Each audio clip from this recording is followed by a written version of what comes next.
Yep, you guessed it. Those are telegraph poles. And back in 1861, they stretched from San Francisco east to Carson City. But there was no wires between Carson City and Omaha, so folks had to rely on the Pony Express. That's where I came in. Name's Lucky Luke, Pony Express rider, guaranteed overnight delivery. Wake up, Jolly. It's my turn to sleep. And I was having such a great dream that the telegraph lines went clear across country and I could quit this job. Meanwhile, in Washington, D.C., President Lincoln had decided to finance the linking of the telegraph between Carson City and Omaha. Mr. Sibley, I've decided to finance the linking of the telegraph between Carson City and Omaha. On behalf of Western Union, I'm happy to hear it. Stop. We'll give immediate instructions to start. Stop. Oh, Jolly, wake up. We're at the Dusty Falls Express Station. Hip, hip, hooray. Here's your mail, Sam. Anything going back to Carson City? Two things. This letter from Washington and this wandering dog. Oh, no. I must still be sleeping. This is a nightmare. Bushwhack! How'd you get way out here? He was following that herd of buffalo. Probably wanted a home with a buffalo roam. Yep, that's Bushwhack, all right. It was fun playing with those big dogs. Now I'm with my old friend Lucky Luke again. Here's the Carson City Telegraph Office. I'd better give those two a wake-up call.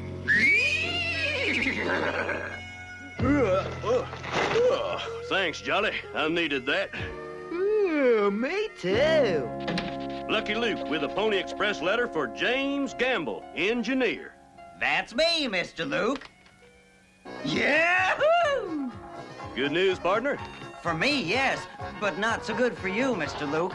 This letter spells the end of the Pony Express. Well, I was tired of being a mailman anyways. Then I may have a new job for you, Mr. Luke. Gamble's offer was simple. He needed a foreman to manage his crew when they started stringing the telegraph wire. Reckoned I'd string along. I like this new job already.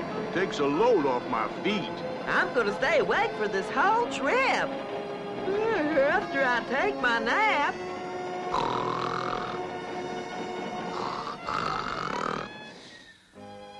We're all here, Mr. President. Stop. You can start your speech now. Stop.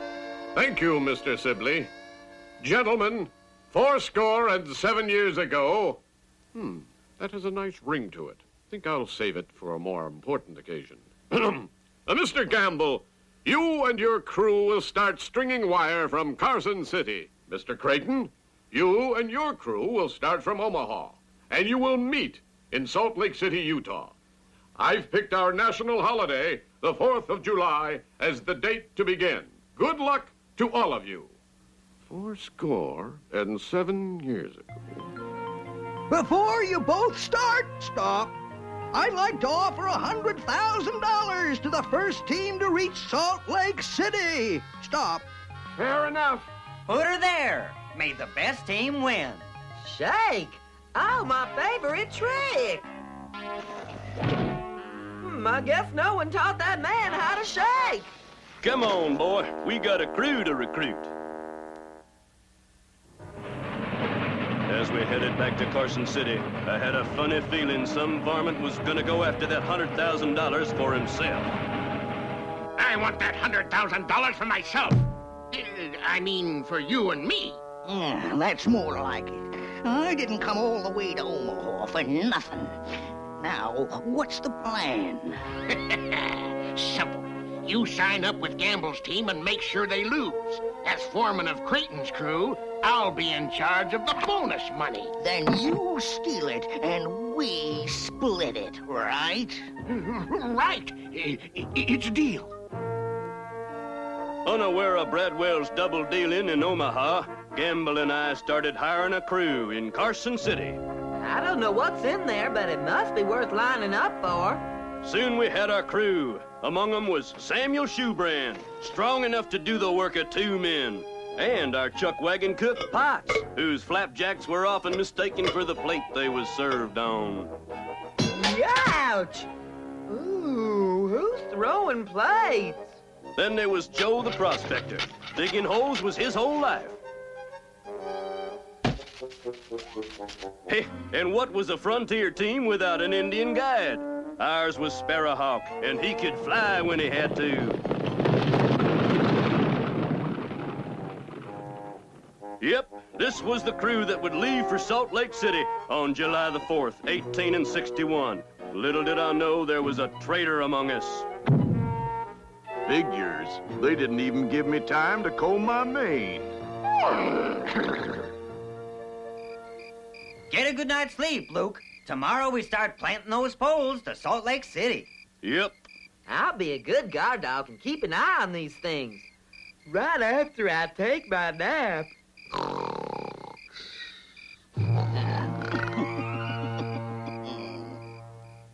Early on July 4th morning, we was ready to plant the first pole. We're ready to plant the first pole, Sam. Coming, Joe.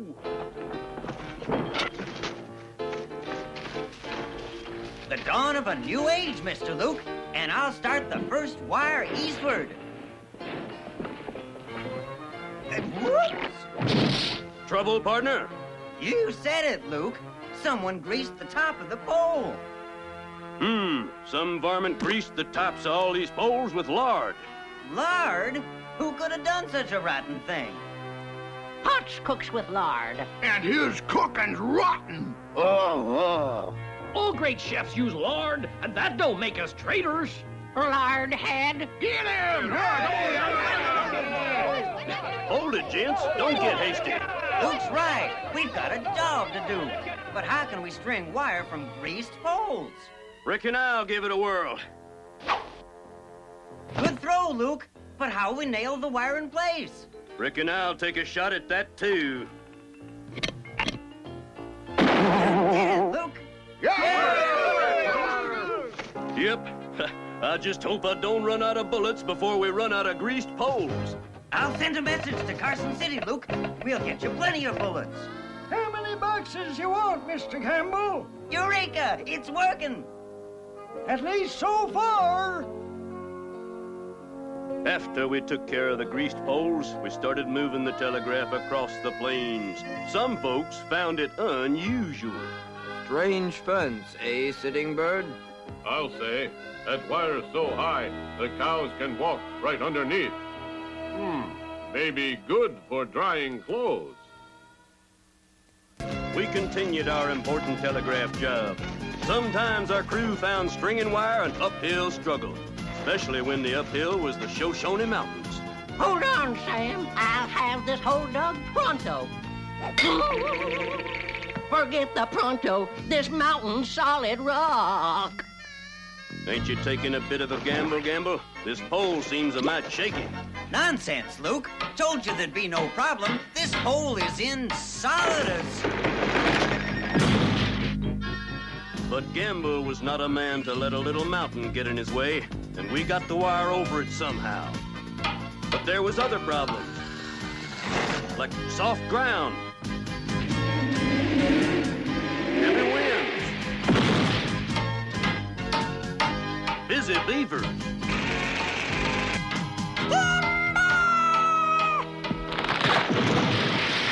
and other dramatic surprises. Luke, we're under attack! Yep, but I can't believe the Shoshones are on the warpath. The Shoshones are on the warpath. They don't like the singing wire. They're going to attack us soon. Make that now! Reckon we'd better take cover. But I don't see how they can possibly object to the telegraph. It appears they do, and I aim to find out why. Why doesn't he find out himself? I'm not the least bit interested. Yeah, Johnny! There they are. The chief don't seem too happy, Jolly. That makes it unanimous. I'm not rolling over with laughter either. As I guessed, the chief was not in a friendly mood. Seems some varmint claiming to work for the telegraph had told him he wouldn't be allowed to send a message. I told him otherwise. To San Francisco Bakery. Stop. Chief of Shoshones wants 432 loaves sourdough bread. Stop. 1 loaf pumpernickel. Sliced. Stop. Is that it, Luke? Yep. Heap good friend, Luke. Don't thank me, Chief. Thank the telegraph. Don't thank the telegraph yet, Luke. We're not getting any reply. What? Singing wire speaks with forked tongue?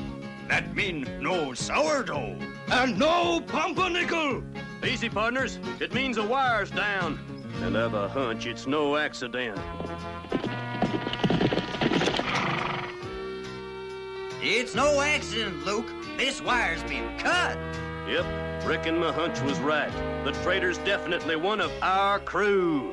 Now we can send the chief's message. And he might be able to return the favor by helping us find that traitor. I lined up the crew so the chief could point out our disloyal member. Look carefully, Chief. Can you show me the varmint who told you them lies about the singing wire? Impossible. He not among you. That's mighty interesting. Thanks anyway, Chief. Enjoy that sourdough. And my pumpernickel. Phew, that solves the chief's problem. But we haven't found that sneaky sidewinder who's been sabotaging us. That ain't all, boss. We're running low on poles. They'll have to last until we reach Austin. There's a fresh supply there. Mr. Gamble's solution for saving poles was simple. String the wire in a straight line to Austin, no matter what got in the way. Lucky for us, folks didn't seem to mind. Some even lent a hand. But there was places where following a straight line was gonna be a mite tricky. It's gonna be a mite tricky getting the wire across the river. The current's treacherous. Yep. Sparrowhawk find narrow place upstream for wagons to cross. Fine, but we don't have enough holes for a detour. The wire must go straight across. You and me are heading upstream. Yep, but I've got a plan. I hope that plan doesn't include me. Now, this plan doesn't include you, Jolly. You cross with the wagons upstream. He must have been reading my mind. Reckon things will be fine if this rope holds? I don't want to wait and see. Maybe I should think about joining the circus. The sooner I stop Luke from getting that wire across, the sooner I get my $50,000. Golly gee, my friend Lucky Luke's crossing the river. I'll go with him. Golly, what a narrow bridge. Uh-oh, reckon there's either a high wind or I got company on my tightrope. Bushwhack! We dogs like being noticed, especially when we're falling. Ah! I've got you, boy, but you've made things a mite difficult. Your luck's run out, Lucky Luke. It's Luke! You did it, Luke! But wasn't cutting that rope a risky move? Nope, I didn't cut it. You don't mean? Yep, same varmint who cut the wire. That's not our biggest problem, Luke. We've got to make these poles last till we reach Austin. That's the last pole, partner. Our luck's holding, Luke. There's Austin! Yay! Halfway to that bonus money. Greetings, Mr. Gamble. I'm Mayor Lofton Boston of Austin. Love to chat, Mayor, but we've got wire to string. You got our poles, I presume. Certainly. We prepared them according to your man's instructions. Prepared? I got a hunch our traitors got here ahead of us. Oh, no! These aren't telegraph poles. This is firewood. Firewood? Is that a fancy name for bones? Nope. No! How did you expect us to use these as telegraph poles, Mayor? Technical matters are not my domain. Well, maybe you can show us the varmint who told you to cut them up. Nope. Sorry, gents. I don't see him here. I hope they find whoever they're looking for. I'm getting tired of these lineups. I'm a stallion, not a felon. No poles, no telegraph, Luke. I'm afraid we're all washed up. Maybe not. You don't mean? Yep. After I convinced the mayor that the telegraph would link Austin to the rest of our great nation, he give us the run of the town. Looks more like the wreck of the town. Gotta hand it to you, Luke. This was a great idea. Shucks, weren't nothing.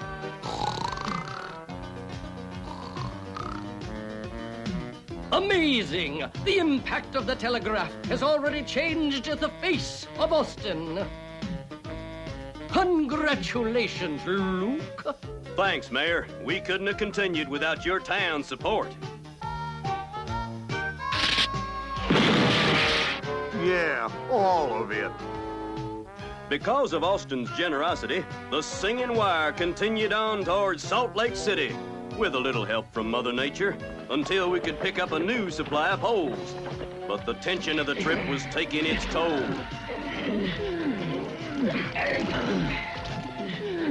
I am not the traitor. You are so. Easy, Sam. What makes you think Joe's the guilty one? I got proof. He smiled when I said this mud would slow us down. That was no smile. It was indigestion from Pot's cooking.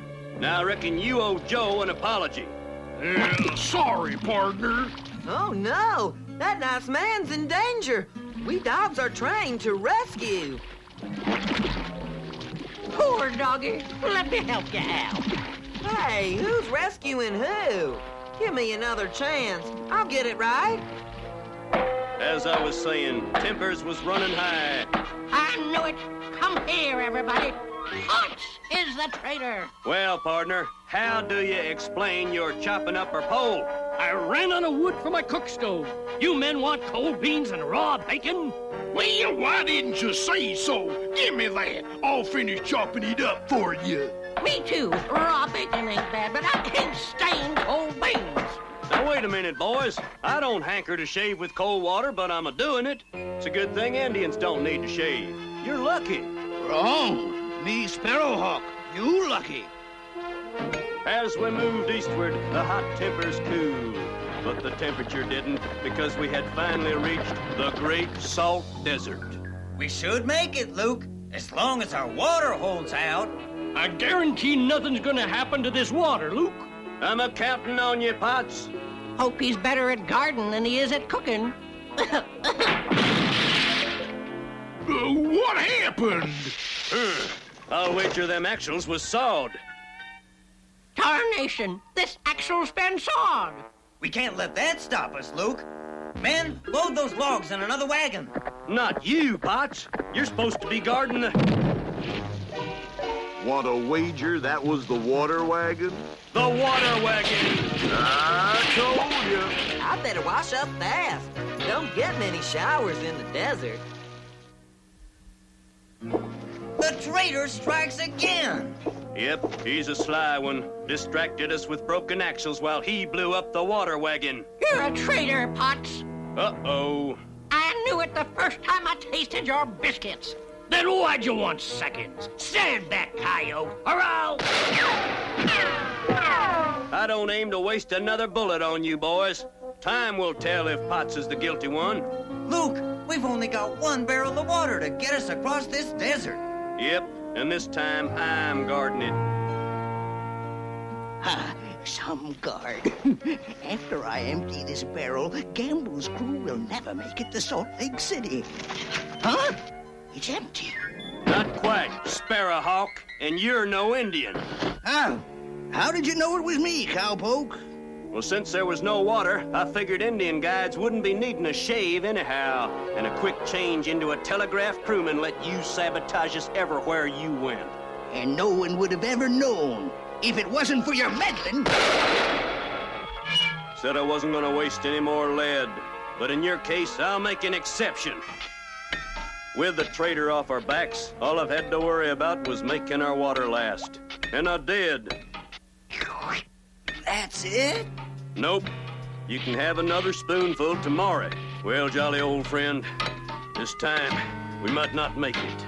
Is he kidding? I'm thirsty too, but we always ride off into the sunset. Luke, am I seeing things? Or is that... Yup. It's Salt Lake City. Save your cheering for later. We haven't won yet, and Creighton's team is over there and moving fast. Well, I'll be. It's Gamble's team, and they're moving fast. Ah, my man must have failed. Gamble should never have made it this far. From there on into Salt Lake City, it was a tight race to see who would plant their last pole in the middle of town. Everybody gave it their all, stringing the lines, but it still went right down to the wire. If you'll pardon the expression.